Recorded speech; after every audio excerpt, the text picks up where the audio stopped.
Well, hello, everybody. This is Tim Green with Rattle Magazine. Welcome to our critique of the week. It's Friday, February 17th. So glad you could join me. As always, the purpose of the critique is to give that workshop experience to everybody. It's a great way to look at poems through the eyes of a stranger. So it's very hard to see what people who don't know you think, don't know the context of the poems and all that stuff. And so we hold these poems up for critique so we can see what the reader experience is. You can learn a lot that way. So as always, please do leave as many comments as you can in the chat windows, and I will pass them along. Today we're going to have a typical show with two poets looking at two poems each, and then we're also going to have a little bonus here, and we're going to look at George Bilgier's Pelhams Zest, which won the 2022 Rattle Poetry Prize Reader's Choice Award, which we just announced the other day. Let's take a look at that, because I thought it'd be fun just to look at a poem we published. That's always fun, too. So let's take a dive in here first and see what we've got. So here's Pelhams Zest. And the thing you have to know, it's one of those poems you need to know what the word means. So Pelhams Zest is, let me see if I'm describing it right. I think it's the way that the underpainting beneath a painting appears, sort of bleeds through. Right? How do they describe it? A manuscript or piece of writing material on which the original writing has been effaced to make room for later writing, but of which traces remain. Oh, that's right. Yeah, so it's a similar kind of thing, but it's been erased first, but it still shows there, so you can kind of see what you've scribbled out or erased out with your pencil. That's what Pelhams Zest is. There's another word for that, the one I was thinking of. I'm not the best art person. But this is George Bilgier's Pelhams Zest. And so that's the idea of erasing a manuscript back when paper was so valuable or parchment was so valuable that you wouldn't want to waste it. You'd erase what was underneath before and write over the top, and then you can see the old writing through. So that is Pelhams Zest. And here is the poem. We're bicycling through the Tiergarten on a summer morning in Berlin. My wife and I, our son in his back seat, and it really is a lovely day. Except someone is spray-painted in red, dripping cursive on the marble pedestals of the statues of the great poets and composers scattered around the park. Juden raus, Jews out. And my first thought is, hey, my German is getting better. I figured that out right away, even though the handwriting is poor. But of course, the author was working in the dark and under a certain pressure, so really, you can't blame him. And besides, the quality of the handwriting isn't the point here, nor is my progress in German, which in most respects has been disappointing. The point is that we have a bottle of wine and some ham and cheese sandwiches, and we're going to make the best of it. We're going to spread the blanket and have a picnic here in the not entirely new Germany. That bad last century still bleeding into this one, blood still soaking the feet of the poets, while our little boy, new to history, runs laughing under a blazing sun through the green, illiterate meadows. Says George Bilgier with Pelhams Zest.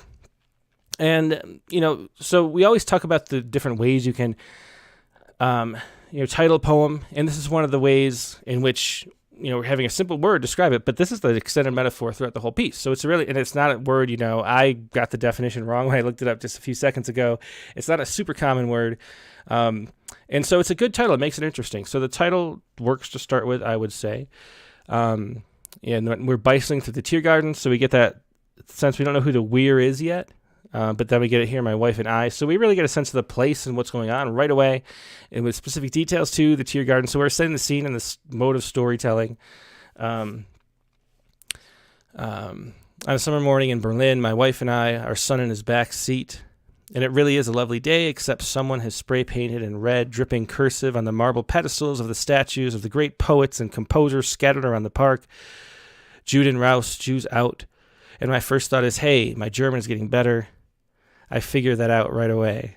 So see how long that first line is, but how it sets up the entire sort of first move. It sets up the what do you call it, and the complication of the plot. So we know that what's going on here right immediately. We have the stage set, and we understand everything that's about to happen. And so we see this cursive here, and we see what it says. We kind of see how he kind of draws it out to dripping cursive on the marble pedestals, and you expect him to say it here, but then he pushes it of the statues of the great poets and composers, and he pushes until you get to here. So what we do is we establish just the problem that we're going to be dealing with in the poem right away in that first really long sentence. So that works really well and keeps us all kind of hooked in and engaged. I figured that out right away, even though my handwriting is poor. But of course, the author was working in the dark and under a certain pressure, so really, you can't blame him. And besides, the quality of the handwriting isn't the point here, nor is my progress in German, which in most respects has been disappointing. And so, in fact, that is the end of the first sentence, which is pretty impressive to stretch a sentence out that far and to get so much out of it. Is this poem in how many sentences? How many sentences we carry on? The point is, do we have... I think there's just 2 sentences in this whole poem. The point is that we have a bottle of wine and some ham and cheese sandwiches. So we're getting all the specific details. And what we want, when you establish the problem, what we want is to get to the point, the reason why we're reading this. And so,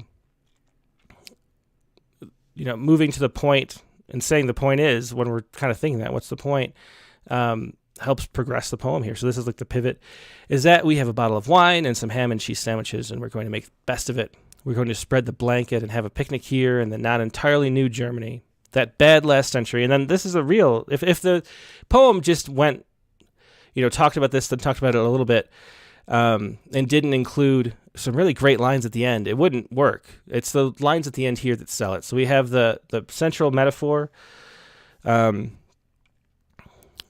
point is that we have a bottle of wine and some ham and cheese sandwiches, and we're going to make the best of it. We're going to spread the blanket and have a picnic here in the not entirely new Germany. That bad last century is still bleeding into this one. That's the Pelhams Zest. Blood still soaking the feet of the poets, while our little boy, new to history, runs laughing under a blazing sun through the green, illiterate meadows. And this is if it wasn't for the word illiterate, the whole poem wouldn't work. It's that green, illiterate meadows is the last line, and how beautiful it would be to be ignorant of history is the point of this poem that we get to in 2 sentences. So it's a fascinating poem tumbling down the page.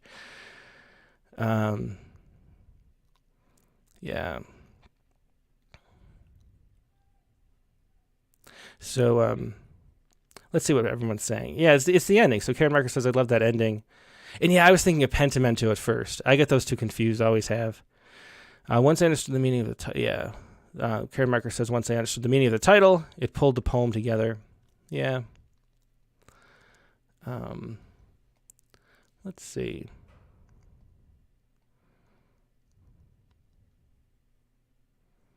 Yeah, and so someone brings up a great point here. So Alexander Baez says, I wonder if the poet chose ham with kosher prohibitions on that food in mind. And Cindy Putnam Gunderman says, ham sandwich says he is not Jewish, but still cares. I think that adds a lot to the poem. Yeah, and I think that does too. That's a really great observation. Tara McMahon says George creates a visceral tension with the Jews out, but then says, I can't blame him, referring to the handwriting. But hard to forget that image, those words. I'm still thinking about that line, really. Can't blame him. A tough tension when it comes in again. So will at illiterate.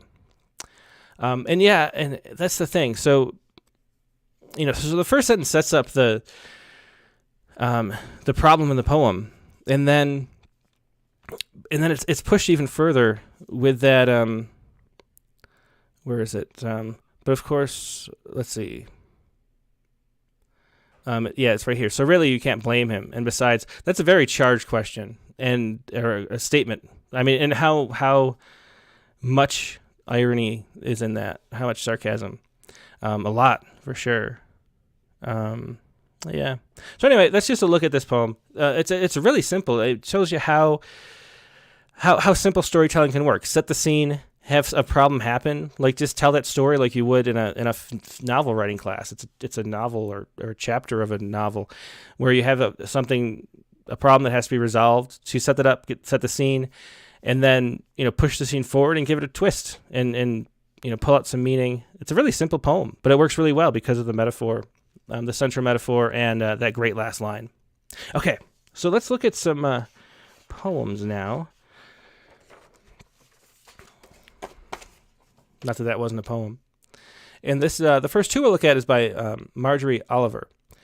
And so here is Collaboration. So let's get our pens out and take a look. Um,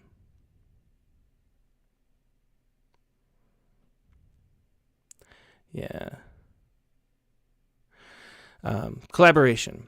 This poem sprawls out like the fat tabby licking its lazy paw, taking comfort on the worn porch swing.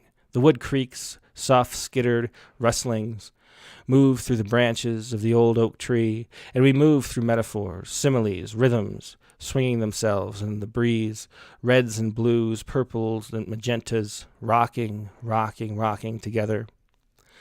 Knowing at once, together our thoughts inform and assemble this poem. The poet inks wild and unfettered across the page, exposing an unexposed, heedless heart, blooming like wildflowers at dawn. The reader remembers a bit of something warm and familiar, a hug from open arms, a kiss from hungry lips, the first taste of fresh strawberries on the tongue. The mind sighs, becoming creator and creation, building landscapes and rose gardens for the poem to breathe in and out, until we notice one another, reader and poet, in some friendly, unexpected way, calling out and waving across the morning's fresh start or the evening's aureate light. Hello. So that is the first poem. And what is aureate? I'm going to look up the word aureate too. That's another word I don't know. Let's look that up really quick. Aureate. Always fun to not know a word. So it's denoting or made of having the color of gold. So that's not even what I would have guessed. Highly ornamented or elaborate as well. So like the aureate dollar. Very interesting. So that was the evening's aureate light. I kind of like that. That's a very obscure word. And it feels a little out of place in the tone of the rest of the poem, but that's actually a cool word, the evening's aureate light. There's a sound to that that's really nice, and it works too, for what it means. Okay, so collaboration. So this is a meta poem about poetry, and I think it sort of, for me, the ending kind of works. I like the looking out at each other, the reader and the poet. The beginning I felt a little slow, so let's check out the beginning. This poem sprawls out like the fat tabby licking its lazy paw. So we have collaboration here as a title, another one-word title that sort of leads you into what the poem is really about. This poem sprawls out like the fat tabby licking its lazy paw, taking comfort on the worn porch swing. The wood creaks. So we get a really nice start to this poem. It's very imagistic. It's a metaphor, but then extends the metaphor past just the fat tabby licking its lazy paw, which is a nice phrase in itself. Fat tabby licking its lazy paw. It's fun to say and memorable as an image. Taking comfort on the worn porch swing, the wood creaks. So we just keep pushing. Soft skittered rustlings move through the branches of the old oak tree, and we move through metaphors. So this is the part. So I like the beginning to here. And we move through metaphors, similes, rhythms, swinging themselves in the breeze. Anytime you list colors in a poem, that doesn't really add a whole lot. It's almost like how we say adjectives are the weakest form of speech to add. It's in the same way. Adjectives aren't really full of sort of a visual meaning or concreteness. And so listing the colors, reds and blues, purples and magentas, rocking, rocking, rocking together, this whole section doesn't really add a whole lot. And it feels a little, it pulls us out of the really great imagery that we had up here. And so if we were moving through something, we get the swinging in the breeze, but that's just not much to it, and swinging in the breeze is a little bit of a cliche too. And then there's the emptiness of this. So I think the second half of this poem doesn't have the strength of the stanza. It doesn't have the strength of the first half of the stanza, which had the really concrete imagery. And you can feel the difference when the images are working really well and concrete like that. So spruce this up with some metaphor that's good as the first one. Knowing at once, together our thoughts inform and assemble. This poem, the poet inks wild and unfettered across the page, exposing an unexposed heedless heart. Again, heedless heart's a phrase where I see, I'm just kind of like, it feels melodramatic and cliche. And that's just the way heart, unless you're really careful, there's some poems that work great with hearts, but very rarely, because it's just so used in a kind of melodramatic way, like it kind of is here. And so it doesn't provoke a lot of feeling. And so, so this stanza too is kind of continuing on with what the weakness of the second half of the first stanza. Knowing at once, together our thoughts inform and assemble this poem, the poet inks wild. I do like inks wild. It's a nice phrase. And unfettered across the page, exposing an unexposed, heedless heart, blooming like wildflowers at dawn. The wildflowers at dawn are kind of nice, though. The reader remembers a bit of something warm and familiar, a hug from open arms, a kiss from hungry lips, the first taste of fresh strawberries on the tongue. And again, so if these images that were pulled up were as original as the poem sprawling out like the fat tabby licking its paw, then the poem would be working really well. But I think what it's missing, as you can see, this entire middle section is that kind of concrete detail. And so find ways to say it that are as vivid as the beginning stanza. Because something warm and familiar is vague. The whole section has a lot of vagueness to it. A hug from open arms, a kiss. Again, just sort of general love imagery with no stimulation at all going on. From hungry lips, the first taste of fresh strawberries on the tongue. So again, look at how good the beginning was with that concrete image-based metaphor of the cat sprawled out. And just applying that to the rest of the poem would make it work. The mind's sighs, becoming creator and creation, building landscapes and rose gardens for the poem to breathe. That should be a breathe. In and out, until we notice one another, reader and poet, in some friendly, unexpected way, calling out and waving across the morning's fresh start or the evening's aureate light. Hello. So I like this last image too. The ending on the reader and the poet waving to each other across the evening's aureate light. I kind of like that. So I think I like where it goes too.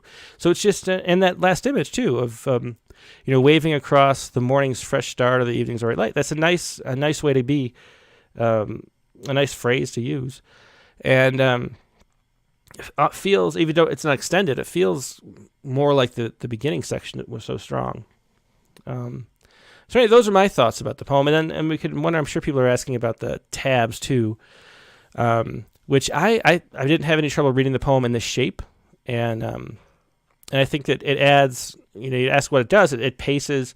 What your line breaks are always going to do is pace the kind of way you read it. So shorter lines make for kind of slower reading pace because it's less like prose and the words stand out. Each line kind of stands out a little bit. There's that subtle pause after, as your eyes scan back for just a fraction of a second. And then these kind of tabs do the same type of thing. They slow the poem down and kind of stretch it out and let you sort of pause a little bit extra. It's almost like a half line break between each one. And so even though it's built in this long stanza format, it still has a sense of like airiness and slowness to it. It's not as fast as it would just be as a block of text, and it helps you know where the breaks are a little bit too, so you know where the punctuation might be that's missing. It kind of gives you an opportunity to fill in the punctuation yourself. So I think that form is working well. But anyway, let's see what everybody else is saying about this poem. Yeah, so Sidney Putnam Gunther says like the form too. Let's see. Alexandra Baez says it's a wild meta sensation reading, and we move through when we move through the metaphors and similes followed directly by the metaphors swinging themselves. I think it's highly effective, says Alexandria. Katie Dozier's here. She says, title-wise, I think this would be a good one to have a long title that leads directly into the poem like this. This poem sprawls out like the fat tabby. Yeah, I think the title is one of those ones where it adds something to the poem in that it's sort of a key to what we're talking about, that we're collaborating between the poet and the reader when we're writing a poem, which is keeps in that metaphor box. But it's not a strong title that makes you remember the poem. If you saw it in the table of contents, it wouldn't stand out as something you would think about much. And so it would be good to give a better title yeah, so this poem sprawls out like a fat tabby could work as a title. I think that's a good point. Let's see. Yeah. So Alexander Bias is a fantastic simile at that beginning. Yeah, that's the best line of the poem as the first, which is if you're going to have one really great line, hooking people in at the beginning is a good place to put it. Let's see. So Dick Westheimer says that first line is great, but for me, the infinitive line starting with taking,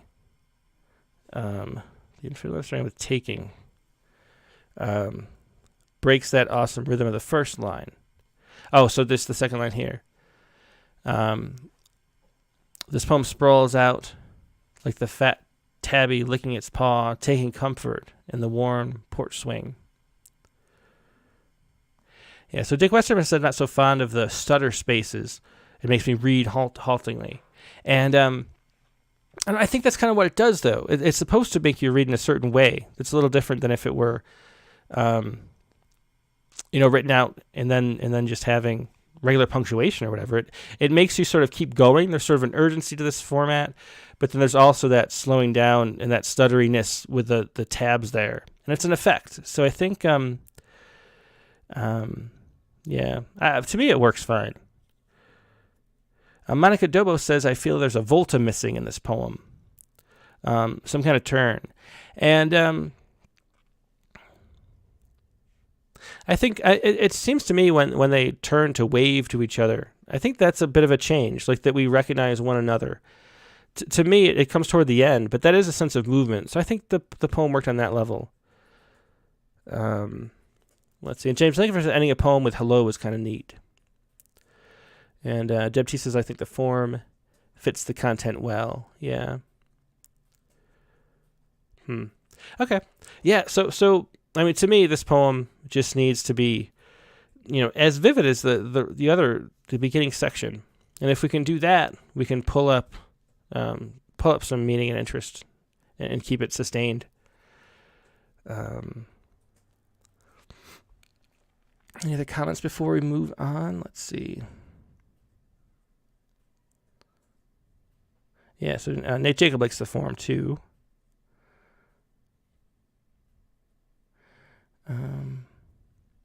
So Nate Jacob said there's something similar. I like this poem, but I keep looking for some tension or a nice turn. It reminds me of, there's a really great poem, way too long to read, about Popeye. So look up the Popeye poem at Rattle. And there's something about that, the meta-ness. Patricia, what's her name? Patricia Lockwood? No. Let's see.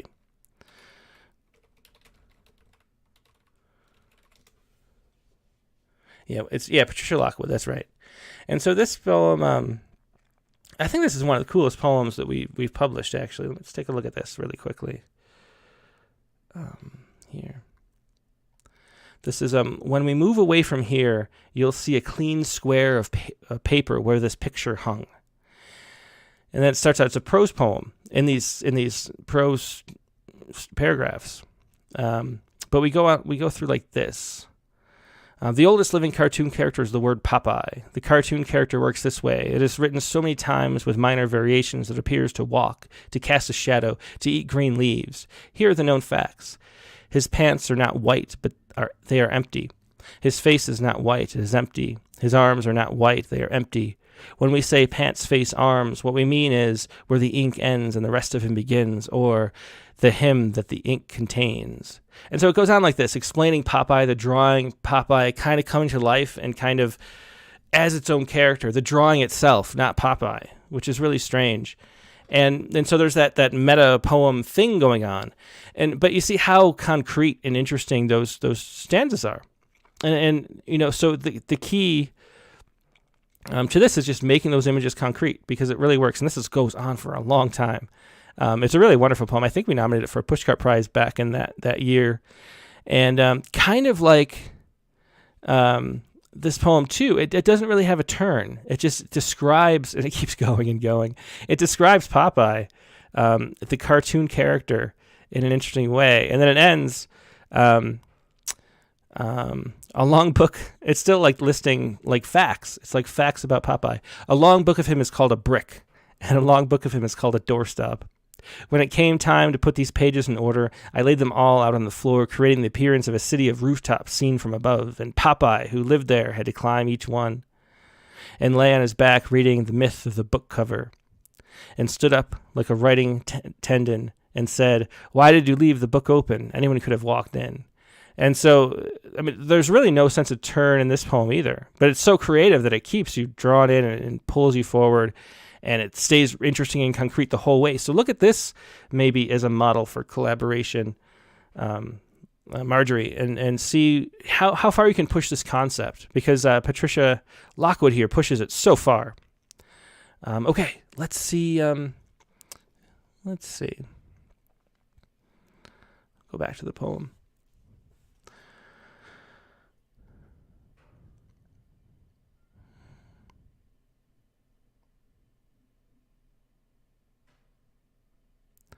Let's see.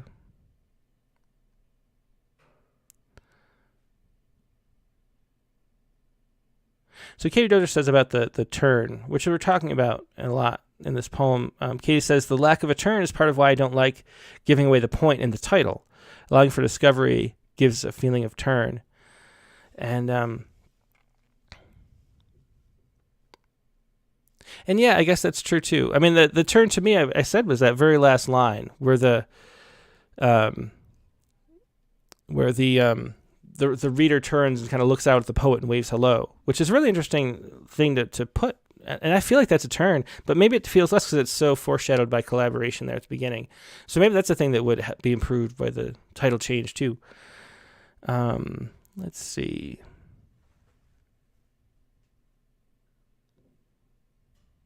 Okay, well, let's move on to Marjorie Oliver's next poem, and we'll see if there's something similar in style, or is it totally different? We're about to find out. So here is it's a short one this time. One Night on American Beach, and it's just that right there. Ready? The moon sat icy full in a black ripe sky, so close I am a cluster of grapes in your hands, sweet and thin-skinned, salty sand on your lips, waves clapping themselves to shore, licking our bare feet. Starlight burns fire in your honey eyes. The whole universe wants to be a part of this night. So for this poem, and it's a similar type style. Interestingly, though, the spaces that we have between sort of phrases are not as big as in the other poem. But it's the same style where there's no punctuation, and then the spaces, the extra spaces, kind of give you a break, so you don't have to. So you have a kind of a what you have of this. We talked about a little bit in the first poem, but what you have is a way where there's sort of a consistent rhythm to it, where you can kind of fill in the blanks of the punctuation yourself, and that kind of keeps a sort of a relentless pace, while also not being too rushed by being that haltingly thing. And if that's the style you like to write, I don't see any reason not to. I like to write in a style very similar to that myself. Not all the time, but 5% of the time or something, when the poem feels like that. So the moon sat icy full in a black ripe sky, so close I am a cluster of grapes in your hands. So this is a very, very surprising turn. It throws you off a little bit. The moon sat icy full in a black ripe sky, so close. You expect something to go on describing, so close that I could touch it, that kind of thing. But instead, so close I am a cluster of grapes in your hand. It's a great second line. So I actually really like this beginning. One Night at American Beach, sets the scene. We're at night at American Beach, so we kind of get the scene a little bit. I think that's great, strong start. But then sweet and thin-skinned, salty sand on your lips. This just does not live up to the first two lines, which I thought were really, really stimulating and interesting. Sweet, thin-skinned is a cliche, and salty sand on your lips is a sort of a story cliche. So it's a really, it doesn't live up to the beginning. Waves clapping themselves to shore, licking our bare feet. And again, that's not as bad as the line above as far as a cliche, but it's bordering on it. So these two, spice up these, make them more interesting somehow. Make it as interesting as that I'm a cluster of grapes in your hands, which is great. There's so how you can feel the weight of that. You can feel the delicacy of that. It's just a great line. The way that something might fall apart too. There's so much there that's you can feel tangible, and so that's why that's a great line. But the other two don't have that same quality. So if you tell the difference between the two, That's the thing with the poem. So find a way to say this in a way that's more like that. Starlight burns fire in your honey eyes. Again, the honey eyes. There's just, when you get into this topic of kind of like love stuff, there's just so many cliches. And if the issue with a cliche is that it no longer functions as a metaphor. It's a metaphor that you've seen so much that ends up clustered and thrown into your left brain as like a chunk of meaning pre-ordered, and so you don't get to feel it at all. And so honey eyes, burning fire, that kind of stuff. And then the waves licking the bare feet, the salty sand, the thin skin. That's all doesn't have any, the kind of it's just like a word. It's like looking at the word hands instead of a cluster of grapes in your hands. And so that's why cliches don't work. And then the poem has a bunch of cliches in these 3 lines. But then the whole universe wants to be part of this night. I really like that ending too. So I think the ending is really good. So I like the beginning and the end, and it's kind of a micro version of the first poem to me, where I like the end and I like the beginning, and then it just loses its energy in the middle. Let's see. Dick Westheimer says, so I love this, and the space lines work well for me. Talking about the second poem. Though I would add a more space in each to make them less ambiguous. And yeah. I would. I mean, it's weird if you like, when you write in this style, it's easy to have like inconsistency crop in. And even if you look at this gap is less than this gap, so there's a sense, and that bugs a lot of people, bugs me too, when there's that inconsistency.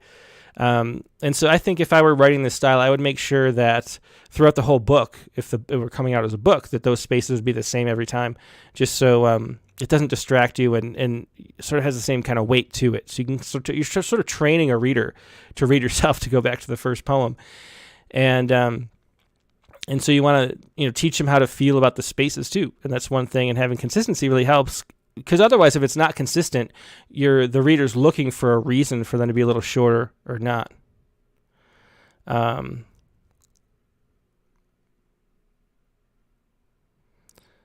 Yeah, D. Coleman says, I didn't cover the spaces in the first poem and like them even less in this one because there's less space. It looks like spacing mistakes to me. Yeah, and that's something you have to realize too. That if you have, a lot of times there's like clever things you can do in a poem, and people just assume it's a typo. So one time we had someone was being clever and said sign a happy tune instead of sing a happy tune, and it made sense in the context of the poem. And tons of people emailed me and said, "Oh, that's a typo. It should be sing, not sign." And that's just how people read stuff. And so in the same way, a lot of our first instinct, because there's so many typos and typographical problems in books, these days, now that it's a more rushed medium than it used to be, we'll interpret things as mistakes. So Warren Nidvornik says, for the title, should there be an "and" before American Beach, or is American Beach a place? I assumed it was a place. One Night on American Beach. I assumed it was a place, but it might be a sort of imagined place at the same time. So I think Un-American Beach would weaken the title. So I wouldn't do that. Jerry Steffens says, a strong start. Where is the poem's story, or is it left to the reader? And that's the thing. I mean, if it depends what you want to do with the poem. So I could see a very short, tight poem working with just the strength of these images. You could have a really tight, little minimalist type poem, just having, with the moon being icy full and ripe so close, I'm a cluster of grapes in your hand. The whole universe wants to be part of this night. Like, just that could make for a nice little poem. Or you could extend it and make more happen. There's just a lot of options. And so it's kind of up to the poet which direction they want to take it. But it does, I think, sort of linger between the two, because of the weakness of this middle section doesn't hold up. And so you could shorten it or expand and build in a story and more of a turn and tell more of what's going on. Deb T says, I looked it up. It looks like it's a place on Amelia Island in Florida. And yeah, I assumed it was a real place.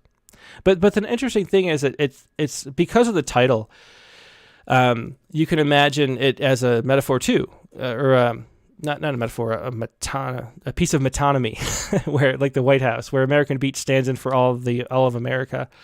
This is what, and that kind of, there's like a double play going on there with the title because there's no article.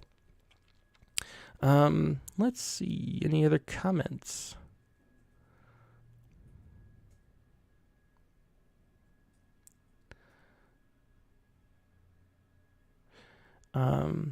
Tamara says the last space weakens the image for me, and he'd mean this section right here.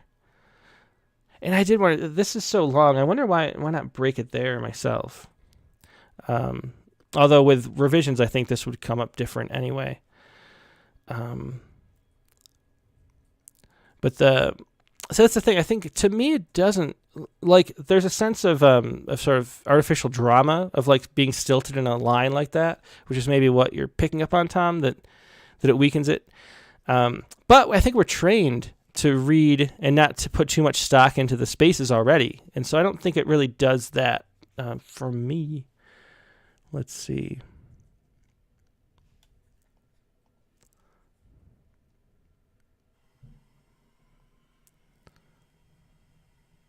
And so J.D. Middleton says, one rather than several nights implies this is special, a one-time occurrence.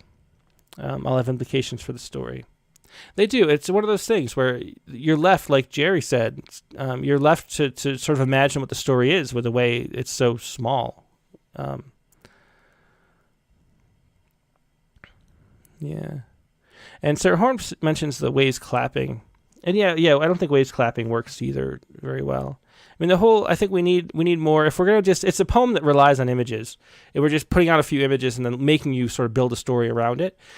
And if you do that, all the images have to be good and really, really strong and concrete. Let's see. So Andrea Dobrica suggests this, the whole universe wants to be a part of this night as the title. And then the first two lines is the whole poem. And I think that might be the strongest version of what we have here. So if we had the title, the whole universe wants to be part of this night.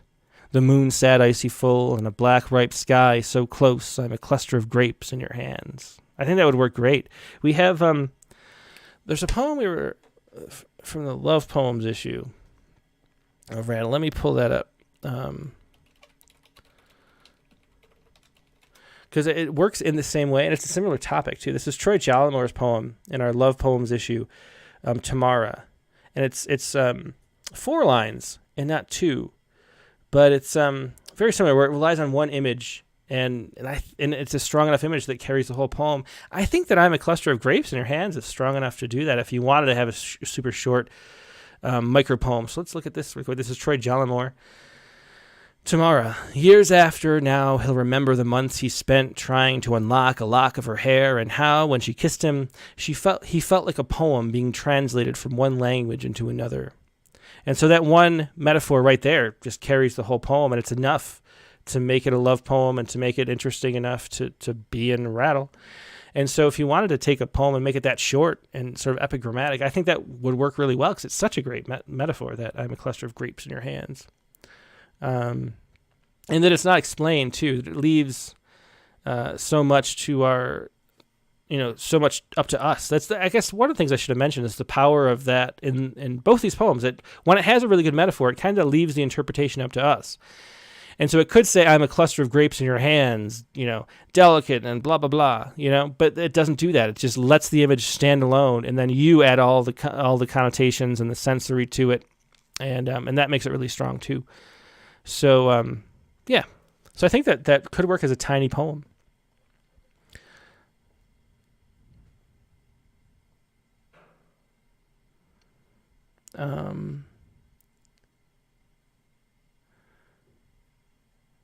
Joe Bark asked if there's going to be more Love Poems issues. I think not. We published 42 of them, I think, in that issue. And it was weird. It was really interesting seeing what poems came in and what people thought constituted a love poem. As always, we just try to take the best representative sample of the submissions. And so there's poems of love to various people, things that you'd call a traditional love poem, things that are not. And so do check that out. It's a fun one. And we interviewed I think we interviewed Troy Jallamore for that issue because he wrote a book on love as a philosopher as well as a poet. He's a professor of philosophy at I don't know, Fresno or somewhere like that. Let's see. Okay, let's move on to the next poet. That was 2 poems by Marjorie Oliver, and again, there's some great moments in both these 2 poems. So that was Marjorie Oliver. And now let's go to the second poet of today. This is Janet Goldberg. Janet Goldberg, and the first one is Losing It. I had it in the kitchen. It was cooked there, steamed with intention, ready to pop. It did pop with a bang that pierced, deflated thoughts, smacked, splat onto the floor. I am with him now in another room, trying to remember the thought I lost back in the kitchen. I had it bottled up inside of me. It's not here with me now. There is nothing, nada. No words have I, no tale to share. It's back there where it escaped in the kitchen, that thought, that message. I am tiptoeing back to the kitchen. There it is, sprawling on the floor. I'm scooping it up and cupping it in my hands. I sprint to deliver it to him, this vital jewel. But now, even when I try, I can't remember what it was. Losing it, I had it in the kitchen. It was cooked there. So that's interesting poem. A very simple language to it, but there's a sense of drama and tension in this slightly surrealness that it conjures. Losing it, and we never get to know what it is. I think that the title works fine for me. I had it in the kitchen. It was cooked there. The lack of punctuation here is a troublesome. It makes it difficult to read. And then the rest of the poem, I'm expecting strange things like that where there should be punctuation. It's missing, but it's not. So, I mean, technically, it should be a semicolon or a dash would work either way. But I think that needs to have punctuation or a period in a new sentence. Had it in the kitchen. It was cooked there, steamed with intention. I would probably do a period, to be honest. I'd probably go like that myself, just for I had it in the kitchen. It was cooked there, steamed with intention, ready to pop. I think that works the best because it kind of freezes you at I had it in the kitchen, wondering again what it is, which is the kind of the point of the poem, or the drive of the poem is that we don't know what it is.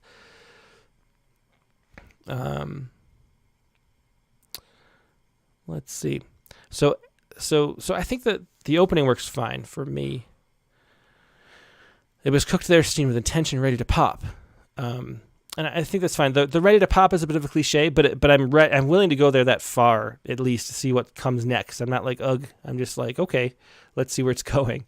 It did pop with a bang, and so with a bang goes to the cliche, and it just doesn't work. It did pop with a bang that pierced, deflated thought. I'm not sure what that's supposed to be. That pierced, deflated thought smacked, splat onto the floor.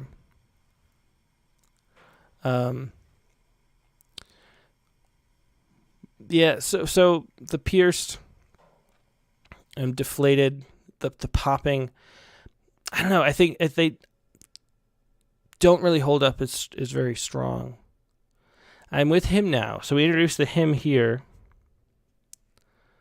I am with him now in another room, trying to remember the thought I lost back in the kitchen. I had it bottled up inside of me.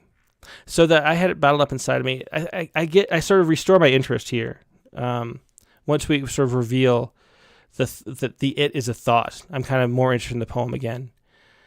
So I think that the bang and the pop, I mean, there's ways that we could do that again, that are more interesting. So it's similar to the first poem, the first pair of poems too, that just the images aren't unique or interesting enough to carry it from this section to this section, I'd say. I with him in another room, trying to remember the thought I lost back in the kitchen. I had it bottled up inside of me. I'm starting to regain my interest there because I'm curious about what the thought was. It sort of adds to the mystery in a way that's like intriguing. It's like laying out some breadcrumbs. and make me more interested in following again. It's almost like with the first, I was curious with what the it is, and that was like the first breadcrumb, and I ate it, and I walked 5 steps forward, but I couldn't see the next one, and then finally I do, so that I move forward there. It's not here with me now. There is nothing, nada. I have no words have I. I think the no words have I is a kind of stilted way of saying that's not natural and doesn't really fit with the rest of the poem. So I would cut that. No tale to share. And there's really a vagueness to this section too. It's back there where I escaped in the kitchen. That thought, that message. We're really drawing out without telling us what the thought or message is. I'm tiptoeing. I think it should be tiptoeing with a hyphen. Back to the kitchen. There it is, sprawling on the floor.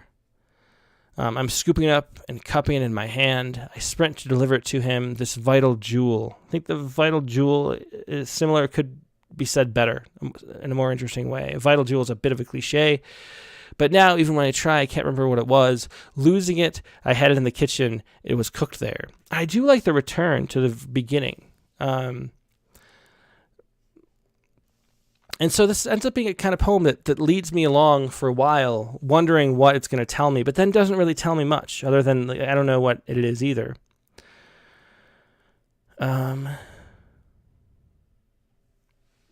Yeah. So Elizabeth McCarthy says, your critique reminds me of a Ted Kooser quote at the bottom of one of his rattle poems. Transparency is the issue with me. I want my reader to just simply go right through the screen of the words into the experience. And that's what we want to do. I mean, there's different ways to write a poem, but we do want to do that.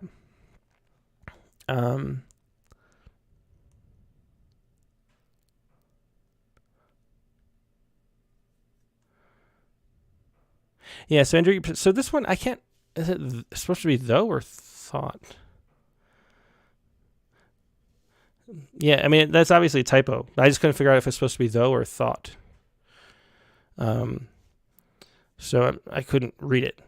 It either work. So it's just a typo though.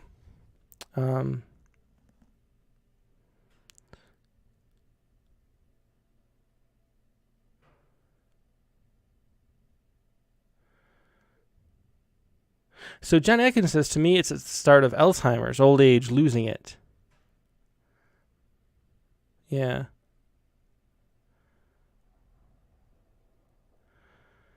And it's a really sad poem, sad as in losing the ability to remember. Yeah, I think it works as a poem that way if it just has more concrete, fresh images, and instead of sort of having a general vagueness to it. So that's just what we want to talk about a lot, but that's just the case so often. Let's see.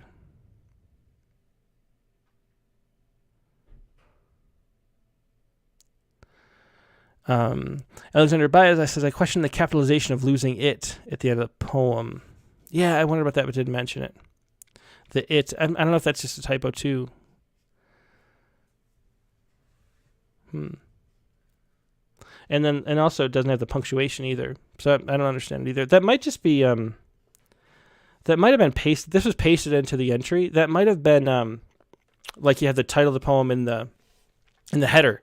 And then sometimes people copy and paste, and there's the title of the poem sitting in the middle of the poem, and you don't notice.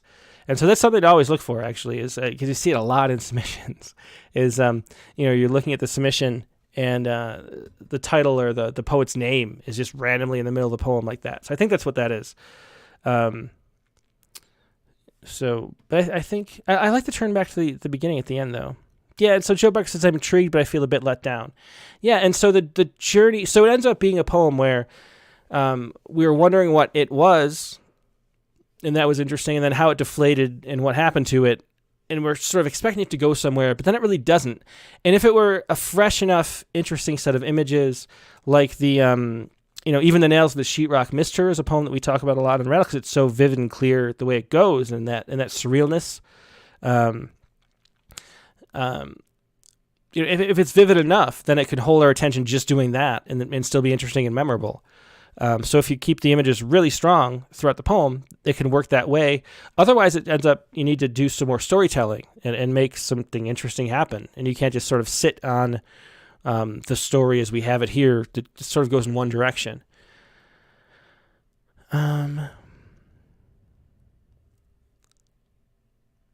Yeah, so Sidney Putnam Gunther puts it, the poem tries, but nothing happens.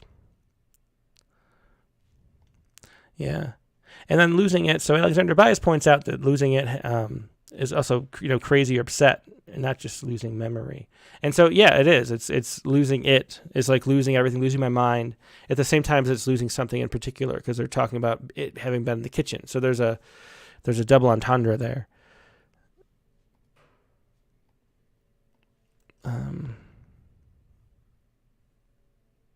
Yeah, James Langford mentions, I see a word balloon in a comic book with words like splat. It takes me out of the poem immediately. Yeah. So Dick Westover says, it seems the poet is trying to add sonics to the poem, pop, splat, bang, but we need to be induced to hear those rather than have them told to us. Yeah. Okay.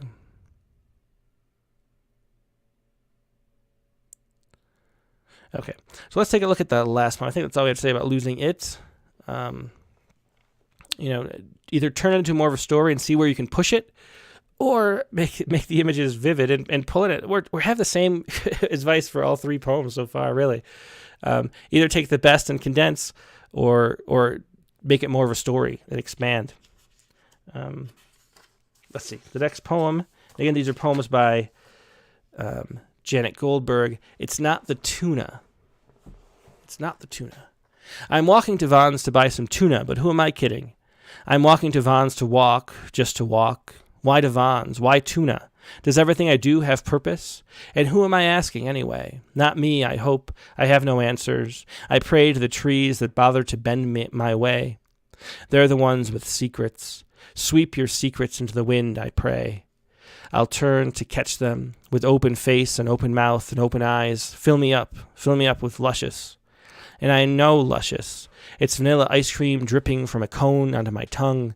Its fingertip touches when love passes by. It's running through sprinklers and mother's happy, and I am 3. I'm walking to Vaughn's to buy some tuna, but who am I kidding? I'm walking to Vaughn's to walk, just to walk. Why to Vaughn's? Why tuna? Does everything I do have purpose? And who am I asking anyway? Not me, I hope. I have no answers.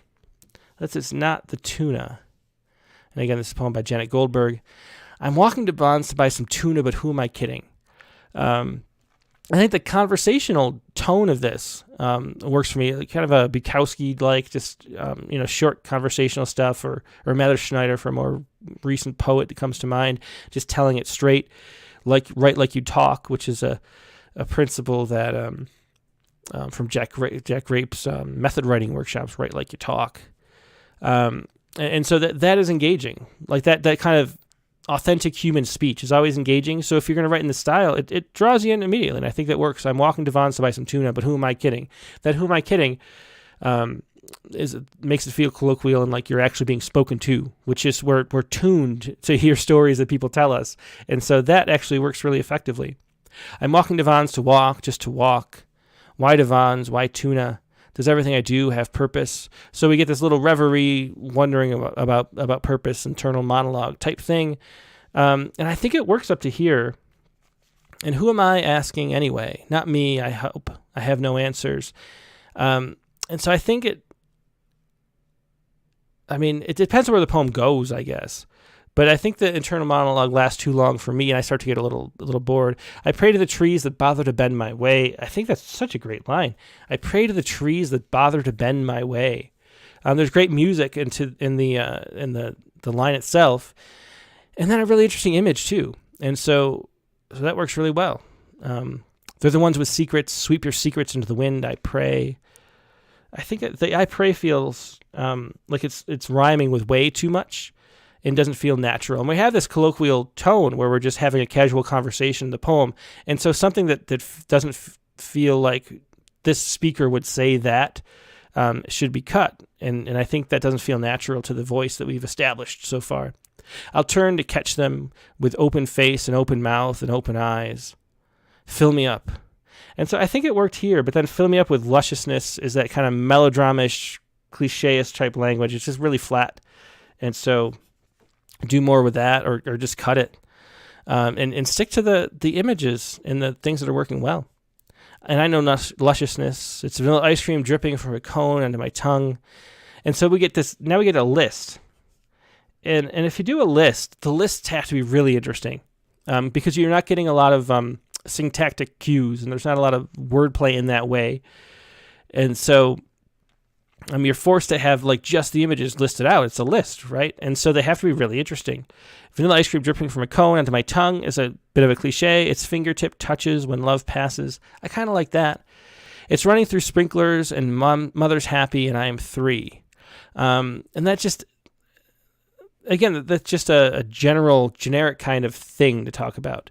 Like what kind of sprinklers they are, what was mother wearing, how did the son feel, that type of thing. We want more detail if we're going to be having this image. But the general idea of running through sprinklers is happiness. It's just, it's a flat kind of thing. It's not a cliche, but there are these things that are sort of mental images that are cliches, even though it's not the phrase itself that's a cliche. And that's one of them. Like the scenes as they're telling you the, all the side effects of a drug during a drug commercial. It has that kind of feel, that image of people happily running through the sprinklers, if it's just a generic stock footage type thing. But if it becomes interesting when there's specificity in what kind of sprinklers those were and, what was going on with mother at the time, that kind of thing can make it more interesting. I'm walking to the Vons to buy some tuna, but who am I kidding? I'm walking to Vons to walk, just to walk. So we repeat this whole...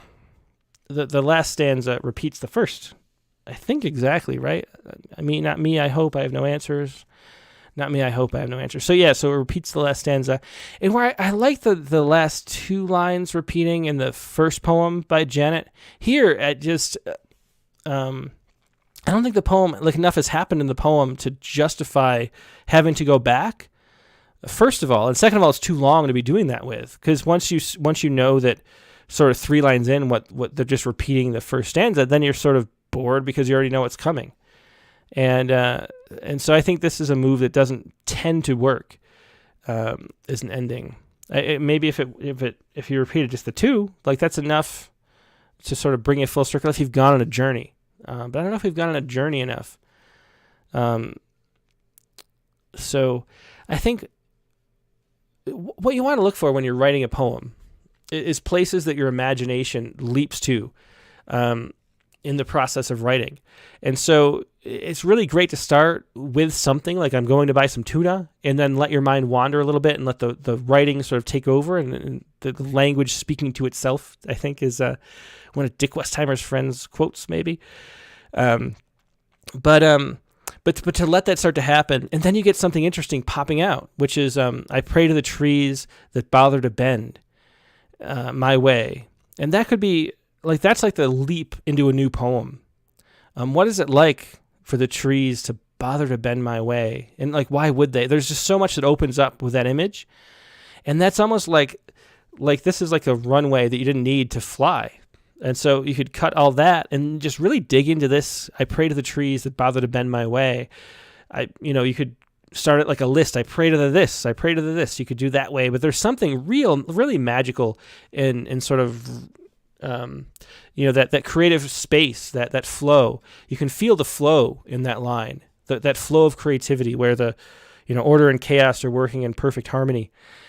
And so what you want to do when you're writing is listen for that, and when you hear that, like take the off ramp of where you were going and follow that lead and see where it takes you. And I think this is the actual poem. I pray to the trees that bother to bend my way, and then what would come next? Like say that line, and then what do you hear next? And listen for that.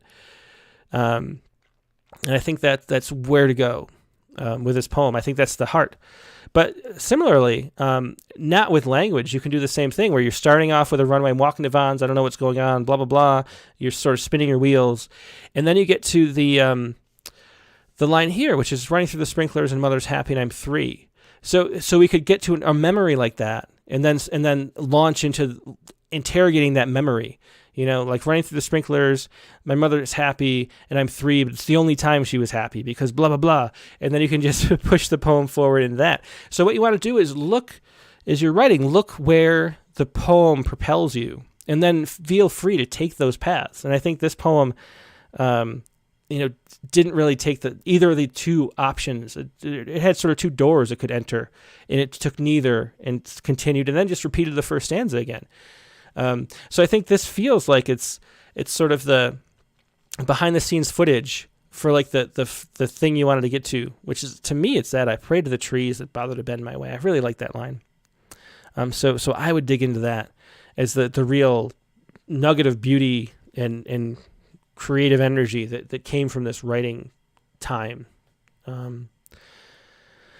Let's see. Yeah, so language, I knew Dick has said that a few times. So it's language listening to itself. And the poet is Dick Haig who says that. But I think that's exactly nothing really shows that line off, that sense of what's going on, of language listening to stuff better than this. I pray to the trees that bother to bend my way. Like that's language speaking to itself. It's right there. And so I think, like just dive into that because it's beautiful. Yeah. Let's see. Just looking at some last comments. We are at the hour mark.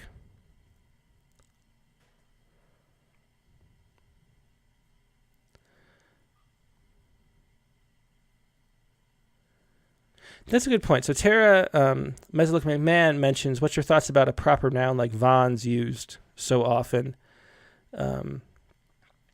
Except California, would the word would the world know what Vaughn's is? That's a good point. I mean, you have to, sorry.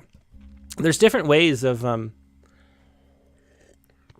approaching poetry or just writing in general. And I always feel like it's one of the most interesting things when you look at poetry or just writing in general in America, in the United States, versus other countries. It feels to me, and I've never seen anybody talk much about this, but it feels like we in the United States tend to be much more particular, much more set in time and space, and much more prone to have a detail like Vaughn's instead of grocery store than, poets writing in other languages. And there's a way that, I'm not sure what it is. It might be the consumerism, but there's great poets that do it all the time. The Coke with You poem, that love poem. It's Coke. It's not a, having a poet like Denise Duhamel is just loaded with detail that are very specific to a certain sort of time and place and culture. The poem is very set in time, and Vaughn's does that too. And I think it just depends. It just depends what you're going for and what you're trying to do and what your style is. And I think it's fine no matter how you want to do it. The poems that have specific details that other people aren't going to know make it more difficult to access. And so it makes the poem sort of stuck in time a little bit more. So in 50 years, is Vaughn's going to still be in existence? And then will anybody be able to look up what Vaughn's was? I'm only 42, but there's some stuff that's so out of business that it's not even mentioned anywhere. I can't remember what I was looking for. There was something I was trying to, not too long ago, look up from my childhood, like some kind of electronic thing or something. And I couldn't even find, because the name had changed, I guess. It took forever to find it. And it was because the name of it had changed. And all the Wikipedia entries and, we're talking about the new name, and it took forever to figure out what it was. But that that happens, And so by having a poem have that specific detail that's not timeless, it ends up being fixed in time and space. So it has to be a time where Vaughn's exists and a space where people know what Vaughn's is. And so that's something to consider. But you might be painting a very specific mood that you're going for, and that's fine too. It just depends what you're trying to do. And how it feels to you. Because everything is following kind of an instinct, and what you've read and loved kind of informs that. And all your experiences in life are sort of building up into this really idiosyncratic character, which is your writing voice. And if it's using words like Vaughn's, who's the poet I'm thinking of? Is it Richard Brodigan? I'm not going to look up anything, but just all the poems are sort of letters. And they reference friends all the time, and you have no idea who the friends are unless you've read all the books. Because it's just like the poems are about having, smoking weed and eating dinner last night, and with Jill, and you're like, who's Jill? And so that's one thing you can do. it fixes it in that time and space and makes it feel intimate, but it also confuses people who don't know who you're talking about. And so that you have to decide what you're doing. So that's what I would say about the Vons. It is an interesting question, though. Let's see. And so Katie Doder says, I like the way Vons is used. The irrelevance of the specificity is a great fit for a poem that covers going to places that don't actually matter. Yeah, great point. Yeah. Let's see if there's any other comments. Yeah, so Dick Westheimer says we're a country of brands. It does. I think brands feel like, it's beat into us that brands have certain significance because so much advertising is based on creating loyalty. And so I think that's maybe why that we get that sense in the U.S., and it's probably spreading around the world too. But when we get poems from other countries and translated from other languages, you don't see a lot of that. The poems seem I don't know, just more general and more timeless. I didn't see this note. So Janet mentions is here. Janet Goldberg is here, and just to say that the last repetition of this wasn't intentional. It was sort of accidentally pasted in. So ignore that about the repetition. But it's still something interesting to think about. How much you can get away with repeating is always an interesting question. But thanks for letting us know. And so really the poem, I guess, is supposed to end here. And really, to me, that's one of the two places the poem begins. Because why did that memory, why did that have enough significance that that's the memory that came to you? And there's an answer to that question. And I think what the answer is really interesting. And so I think that, most of the poem was getting to that spot where we triggered a memory that maybe we hadn't thought of, assuming it's an actual memory, and then dig into that, or let the language have fun and dig into that one. But that's what I'd say with these two poems, or this poem here. Okay, so that is the critique of the week for today. Thanks everybody for participating. It's always a pleasure. It's a great group of people here. And happy to read everybody's comments, as are the poets too. So thanks for participating. This week's guest on the Rattlecast is going to be right here. It's Sarah Ettlinger, and her new book is The Weather Gods. It's her third book, and you might remember Sarah from she has two great poems in Poets Respond in the last year. She has the love as an intransitive verb, meaning it doesn't take an object, which is a really interesting concept I liked for Poets Respond. And then we also had, more recently, the inflatable Hanukkah dinosaur poem, which is really interesting too, speaking about brands and in that part of our culture. But her newest book is The Weather Gods, and we'll be talking about that and sharing poems from the book. The prompt for this week was to, I have to look it up. Oh, it was to write a poem in response to someone else's poem. So write a poem in response to a poem by somebody else, a favorite poet, or a friend who's a poet. Anything you want to do, but think of a poem as almost a question or a part of a conversation, and then reply with your own poem to some other poem, and then you can put after the title of the poem and the author as an epigram or something, so we know where you're replying to. That's usually good. But reply to a poem in a poem, because poetry is the grand dialogue of the human species, and so participate with some poems that talk to each other. And that's the prompt for this week. The guest again is Sarah Ettlinger, Rattlecast number 182, Monday, February 20th, the regular time, 8 p.m. Eastern, 5 p.m. Pacific. Hope to see you then. Hope you have a great weekend in the meantime, and I'll talk to you later. Goodbye.